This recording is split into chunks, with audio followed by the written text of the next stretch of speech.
આગળ વધીએ વાત કરીએ ઓગસ્ટમાં મઘા નક્ષત્રમાં વરસેલા મેઘરાજા કરાવશે લીલાલેર। ખેડૂતો માટે સારા વરસાદની અંબાલાલ પટેલની આગાહી થઈ છે। 8 થી 11 ઓગસ્ટ રાજ્યમાં છૂટો છવાયો વરસાદ પડવાની શક્યતા વ્યક્ત કરી છે અંબાલાલ પટેલે। 17 થી 18 ઓગસ્ટે મઘા નક્ષત્રનો વરસાદ ખેડૂતોને ફળદાયી નીવડશે અને મઘા નક્ષત્રનો વરસાદ ઊભા પાકને ફાયદો કરે તેવી શક્યતા હાલ વ્યક્ત કરવામાં આવી છે। ખેડૂતોને અશ્લેષા નક્ષત્રમાં પાણીનો ઉપયોગ ન કરવા માટે પણ અપીલ કરાઈ છે।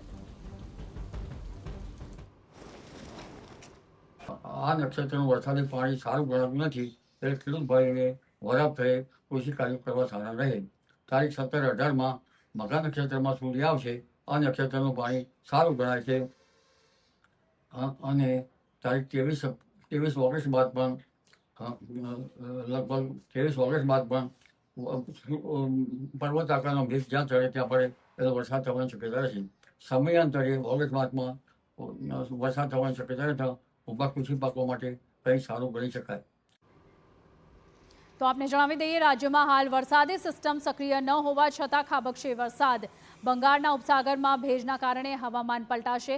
8 થી 11 ઓગસ્ટ સાબરકાંઠા, અરવલ્લી, પંચમહાલમાં પડશે વરસાદ। ઉત્તર મધ્ય અને દક્ષિણ ગુજરાતના અનેક ભાગોમાં વરસાદની આગાહી વ્યક્ત કરવામાં આવી છે। અનેક જગ્યાએ 3 કે તેથી વધુ ઇંચ વરસાદ પડી શકે છે। અમદાવાદ, ગાંધીનગર, વડોદરામાં પણ વરસાદની શક્યતા વ્યક્ત કરવામાં આવી છે। સૌરાષ્ટ્ર અને કચ્છમાં પણ ફરી પધારશે મેઘરાજા। 15 ઓગસ્ટ સુધીમાં ભારે વરસાદના કારણે નર્મદાનું જળસ્તર પણ વધી શકે છે। 23 ઓગસ્ટ બાદ પણ સારો વરસાદ વરસવાની આગાહી વ્યક્ત કરવામાં આવી છે।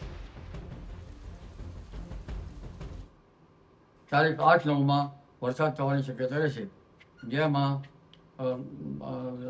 બનાસકાંઠાના ભાગો, વાવ-થરાદના ભાગો, સાબરકાંઠાના ભાગો અને અરવલ્લીના ભાગોમાં વધુ વરસાદ થવાની શક્યતા રહેશે। તો ઉત્તર ભાગમાં કોઈ ભાગમાં 3 ઇંચ કે તેથી વધુ વરસાદ થવાની શક્યતા રહેશે। પાટણ સમિતિ હારીજના ભાગો અને મહેસાણાના ભાગોમાં પણ વરસાદ થવાની શક્યતા રહેશે। પંચમહાલના ભાગોમાં પણ વરસાદ થવાની શક્યતા રહેશે। દક્ષિણ ગુજરાતના ભાગોમાં કેટલાક ભાગમાં ભારે વરસાદ ઝાપટા પડી શકે, 3 ઇંચ કે 4 ઇંચ કે તેથી વધુ વરસાદ થવાની શક્યતા રહે।